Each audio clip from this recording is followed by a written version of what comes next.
What up, everyone? This is Mr. Lord Dark Professor Dark Joker with this week's video. And this week will be another One Piece theory video.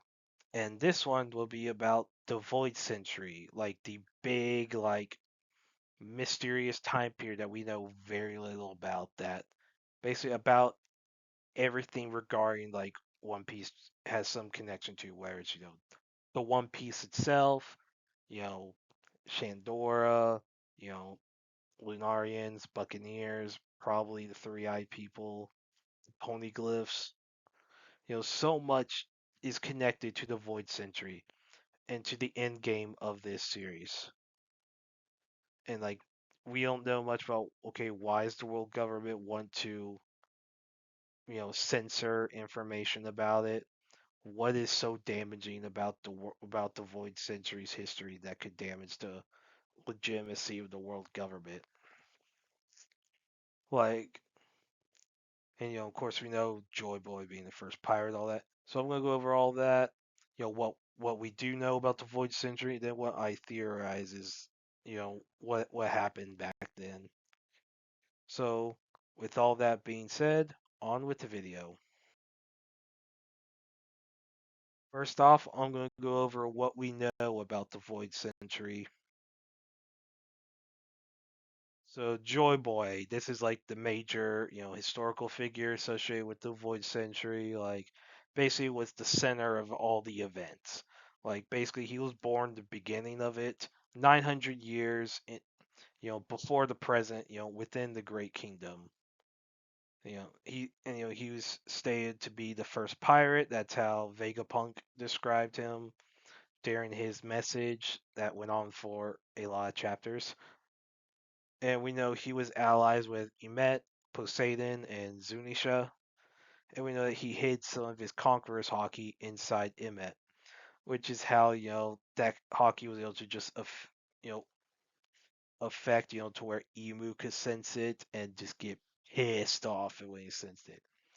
And so we know that he used the devil fruit called the human fruit Malnika. Now, if you saw my theory video previously about devil fruits, you know that this is technically would be a god fruit, if that theory is true. That this is actually a god fruit, not a devil fruit. But yeah, but in layman's terms, we could still call it devil fruit for the sake of saying, since most people know the term devil fruit. And we know that for some reason he broke his promise to help the the fishermen raise Noah. Now we don't know why he did it. We don't know exactly what Noah was meant for. Like, there's a lot we don't know about it. Like, we know that, okay, it looks like basically it's inspired by Noah's Ark, from the Bible. We know it's supposed to be pulled by sea kings, but we don't know exactly what purpose it held. And then we know now for Joy Boy, we know that he was prophesied to return 800 years after the Void Century at Wano, and basically, and that was called the Dawn of Liberation.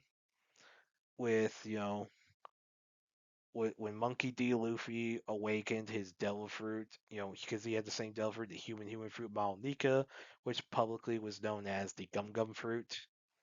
When Luffy reached Gear 5, which was considered his Devil Fruit awakening, that was marked as the return of Joy Boy. And we know that, Amatsuki Toki, did a bunch of time travel to try to reach that point in history. No, and because she basically kept time traveling to the future because she couldn't time travel to the past. She could only go forward in the future, and she did in order to get to the search for the return of Joy Boy. Now, of course, we know she never got there. She died like around 20 years before the return happened. Because she met Kozuki Odin, married him, had 2 kids with him, and we know she died during the coup. We know that King, aka Arbor, anticipated for Joy Boy's return, being of the Lunar, since King was of the Lunarian race. And we know Joy Boy left the One Piece at Laugh-Tale. Now we don't know what the One Piece is. You know, after 26 years, we still don't know what it is, and we're still reading it. People are still reading this manga and watching this anime, which does say a lot about how good One Piece is. Like, it is freaking incredible. So yeah, Joy Boy, very important figure to One Piece. The Great Kingdom. So what little we do know about the Great Kingdom is that it had advanced technology that was beyond even Egghead Island's level. Like, basically Vegapunk said that even though he's considered to be 500 years more advanced than the rest of the world, the Great Kingdom from the Void Century was far surpassed even him. Now we know that the D family and the Will of D traces back to the Great Kingdom. We don't know what D stands for. Yeah, we don't know, and but we know it all traces back to the Great Kingdom, and basically very few people know what it meant. Like, really, it's probably just if I had to guess, the only people that are alive would be Emu, the Five Elders, the God Knights, uh, the surviving members of Roger's crew that actually went to Laugh-Tale. So, Shanks and Buggy. Well, Buggy definitely doesn't know. Shanks very likely does not know, unless Roger told him. So yeah, that's literally all we know about the Great Kingdom for now. We should learn, very soon. I don't know about the Elbaf arc, but maybe in the next arc, we should learn a lot more about the Great Kingdom. The first 20. So they're also called the Creators and the Alliance due to their actions during the Void Century, especially during the Great War.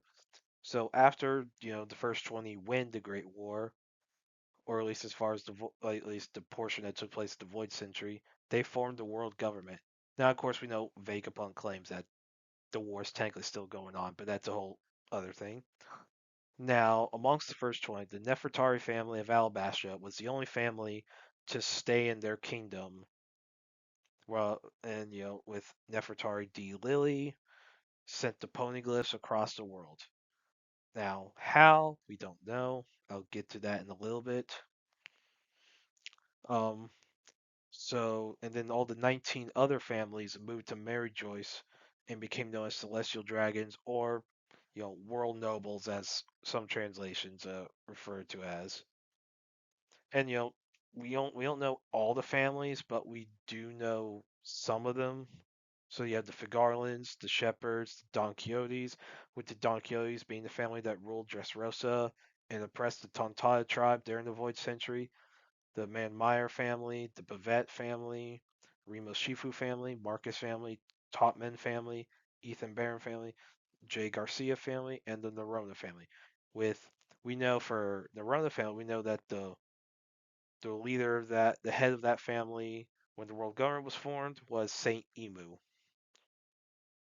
Now, and it's believed that, and given all that stuff where Sabo tells the Ivankov and Dragon about Emu, like the current day Emu, Ivankov theorizes that maybe that Emu is Saint Emu of House Nerona, and that basically the whole theory about like him using the op fruit, someone using the op fruit to make Emu immortal, and so it is possible, and it's implied to be true that Emu does live today.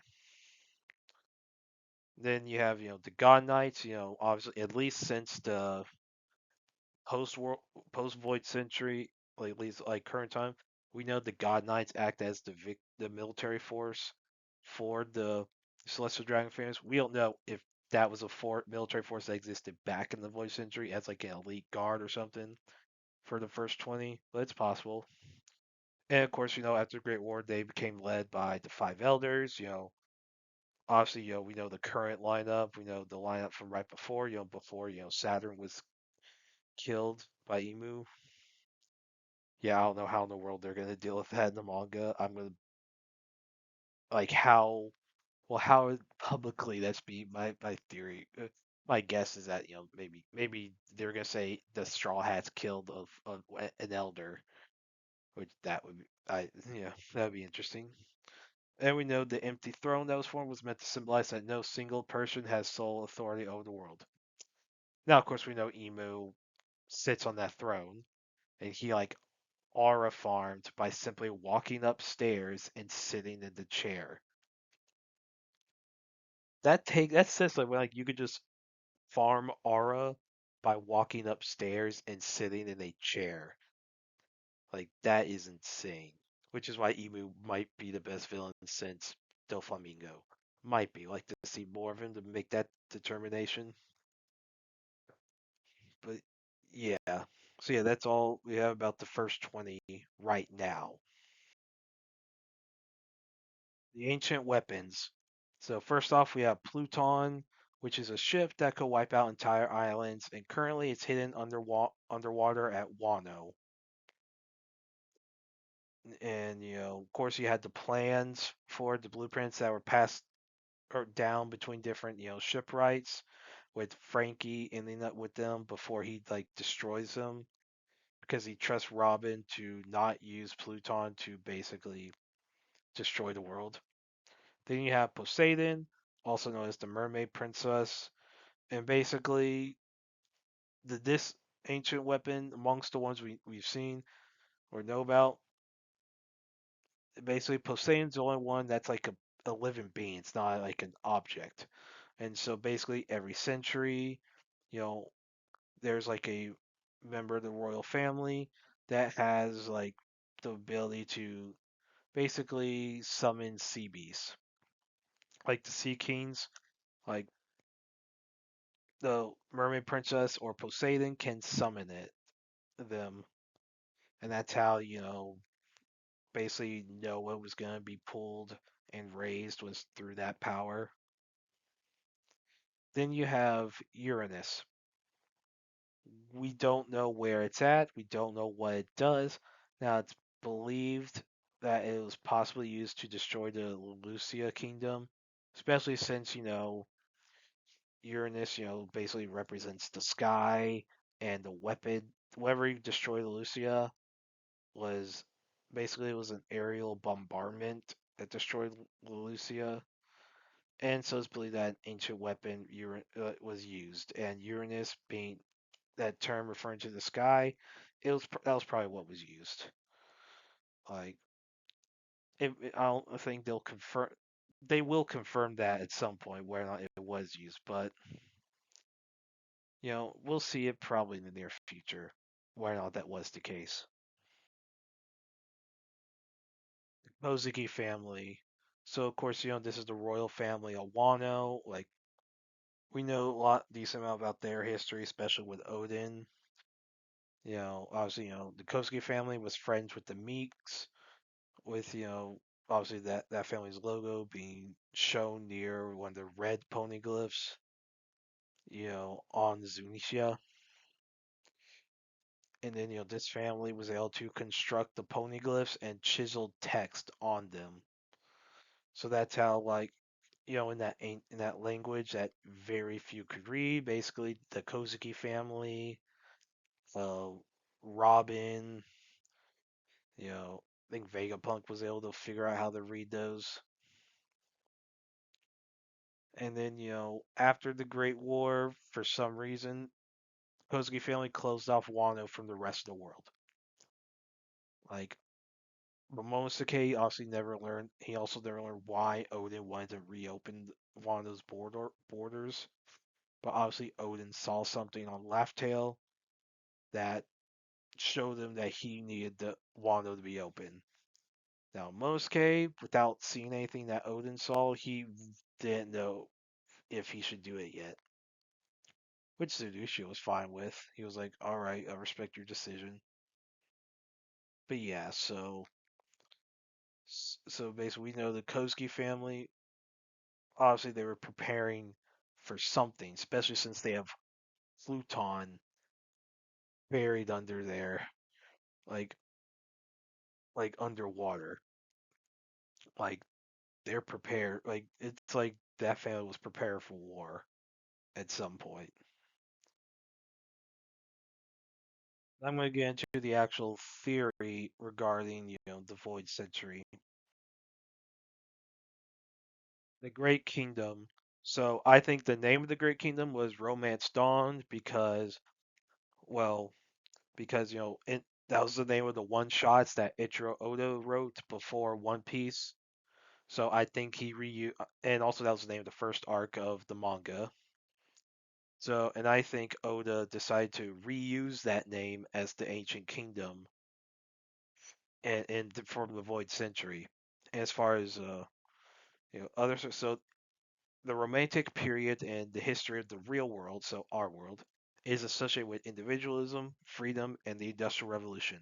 And we know that the Ancient Kingdom, obviously pirates, with Joy Boy being the first pirate, obviously the ideas of freedom is a big thing with pirates, especially with the Straw Hats, and with highly advanced technology being a major feature of the Ancient Kingdom. It's safe to say that that makes sense with Industrial Revolution being the influence. And we know that Joy Boy's return was called the Dawn of Liberation. And so I think the D the D initial stands for Dawn, and that comes from the name of the Great Kingdom. And I think during Void Century, this Romance Dawn was allies with Wano, Zou, Ryugu Kingdom, Shandora, Skypia, Burka, Balan Terminal, the Sky Islands, the Lunarians, the Buccaneers, and the Three-Eyed People. And I think where it was located, I think it encompassed Marineford, Enos Lobby, Impel Down, and the Whirlpool between the Gates of Justice. And I'll get into another thing with that later. And I think the royal family was called the Water family. And so I think Trafalgar D. Waterlaw is a descendant of the founder, whose name is Water D. Joyboy. Yeah, so so we know with Trafalgar Law, it was revealed in a flashback that his full name is Trafalgar D. Waterlaw. So we know that why the D is hidden because the D clan's like the enemy of the Celestial Dragons. We know that's a big thing. But we don't know why water was hidden. So I think the reason water was hidden was because that's the name of the royal family.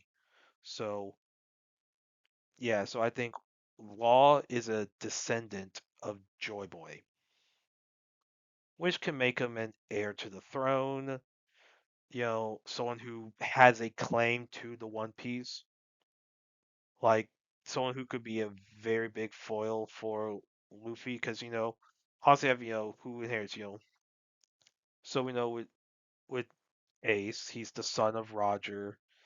You know, I guess Roger believed that Ace would be the one who would do what needed to be done, like would use the human fruit model Nika and all that.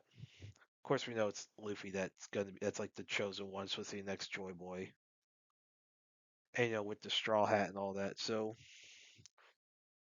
we don't. But I think Law is actually a descendant of Joy Boy, which would be interesting, especially when Law eventually comes back in the manga, because we know he's coming. He's I think he's at Zou right now. I think that's where he's at. I think he's at Zou, but you know, but that's a theory for another day. But yeah, so I think Joy Boy is Law's ancestor, because that's gonna be a very interesting thing if that's true. The Dawn Pirates. So this would be pirates that be based off the Peacemain pirates from Romance Dawn version 2. Basically, they seek adventure instead of plunder, so they're like the good pirates.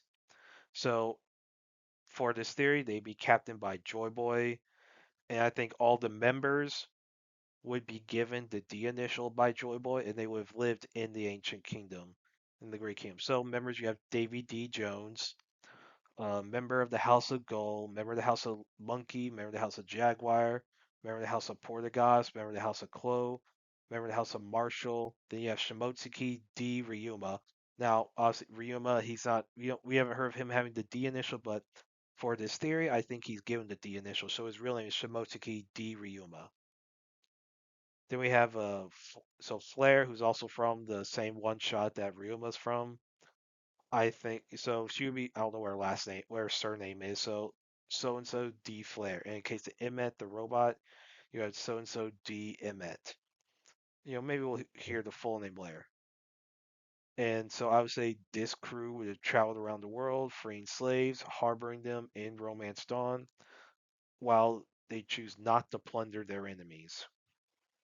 So basically, they're like freedom fighters. They're not villains. Now, Jones, I think, leaves the crew. He wants to plunder. So there's like a whole they see the crew splits up. So Jones leaves the Dawn Pirates to lead his own pirate crew that actually plunders enemies along with freeing slaves and all that. And I think that his crew would be inspired by the Morgania pirates from Romance Dawn version 2. So those would be the evil pirates that did plunder.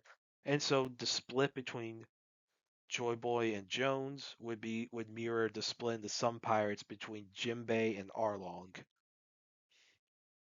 And I would say in the Davy Pirates, only Jones would have the D initial. So he doesn't give the D initial to any of his crew members.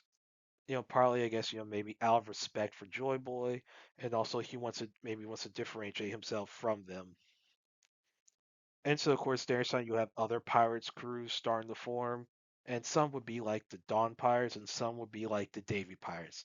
So that's where you have, you would hold your Peace Main versus Morgania, I guess, conflict.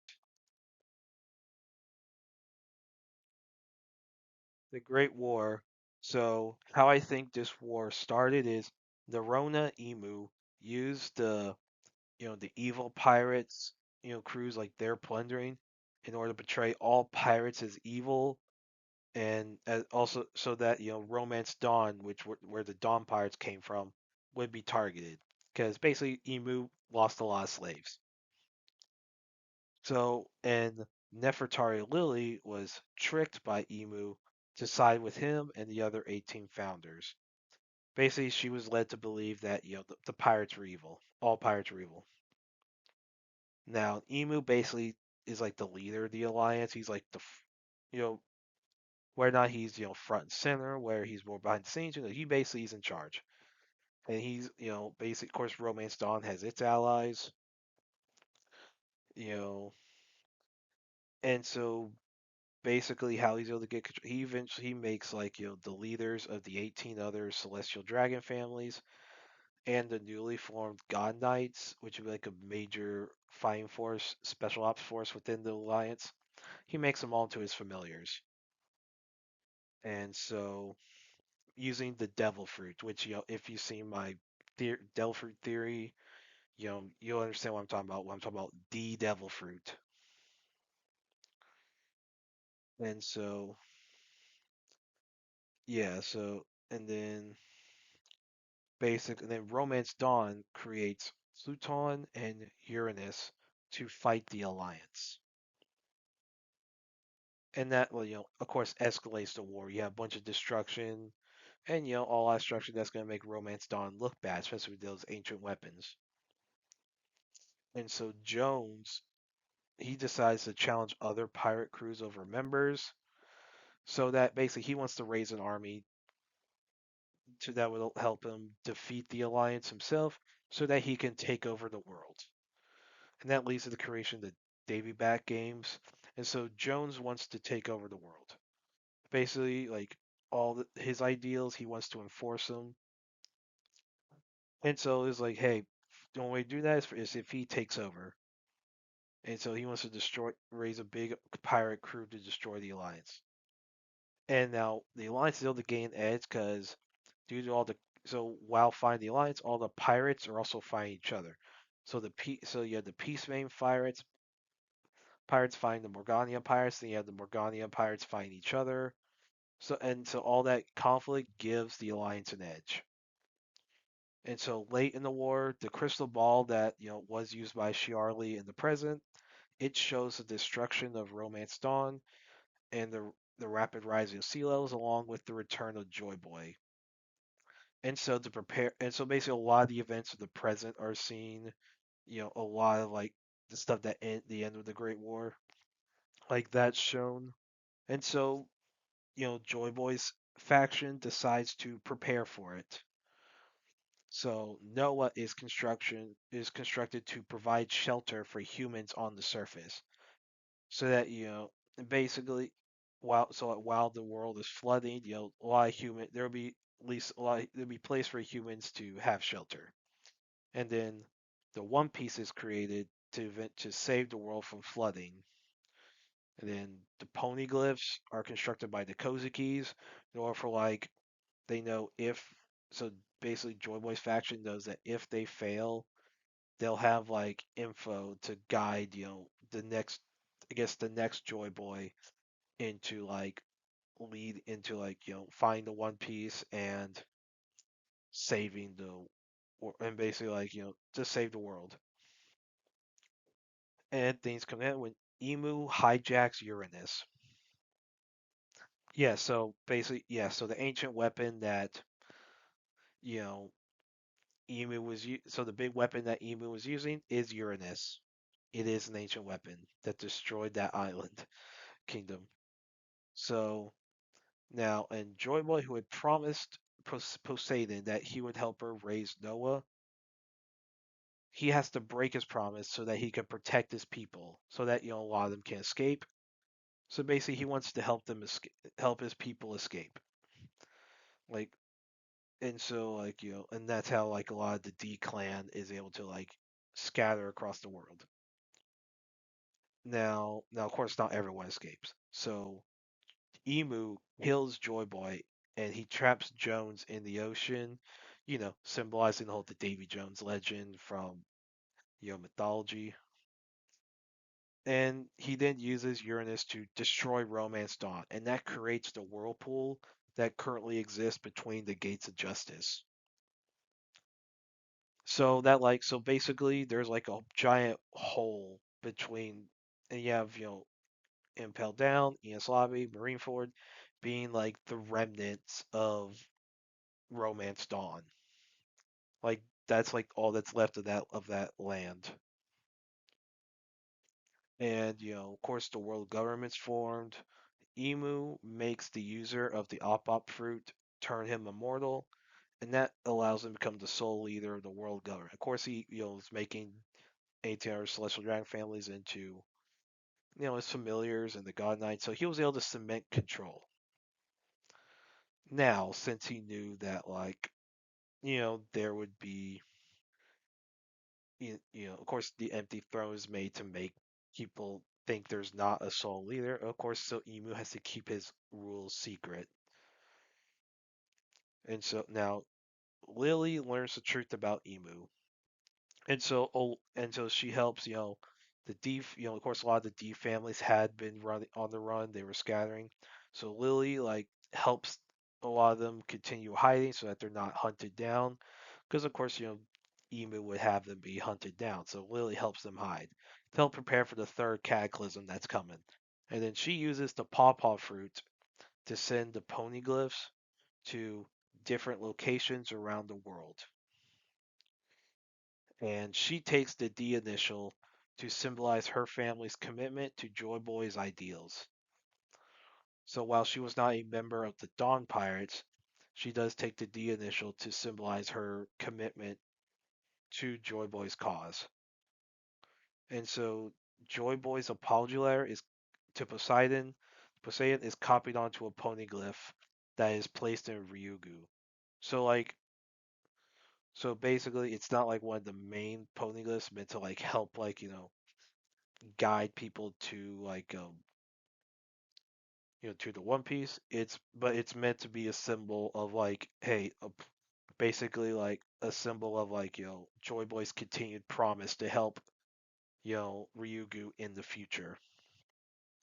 Now and then a member of the House of Gold makes a straw hat that's inspired by Joy Boys. Since Joy Boys is the giant straw hat inside of Emu's, room, we see like a giant straw hat. Basically, that's of course Joy Boys. So Goal, whoever, so Goal D something, whoever makes a straw hat inspired by Joy Boys, and that straw hat gets passed down to the family's heirs. Of course, ending up with Roger, who then gives it to Shanks, who then gives it to Luffy. Now then, Zunesha, the three-eyed race, the Buccaneers, and the Davy family, they're all persecuted after the Great War. So they're hunted, they're persecuted because they, as the world government puts it, committed crimes against the world. Even though no one current day no one really knows what the heck that means. All Zunisha knows, but no one knows what that means. So yeah, so that's how the Great War. Of course, we know the Great War is technically still going on according to Vegapunk. But as far as the voice centric concerned, this is how it goes, and of course, this is how the immediate aftermath goes, leading into what we see today in One Piece. Yeah, that's it. Do y'all agree with this theory? Do you disagree with this theory? Do you like this video? Dislike this video? Do you like all stuff regarding like the Void Century? Do you think, how much of it do you think will actually end up being covered in the manga and the anime? How much do you think they're just gonna leave out and not explain? I personally think they're gonna explain Oda's gonna explain the Void Century, like everything we need to know. If you disagree, that's fine. But did you like this video? Dislike this video? Like, share, subscribe, all that stuff. You know, look forward to the next video.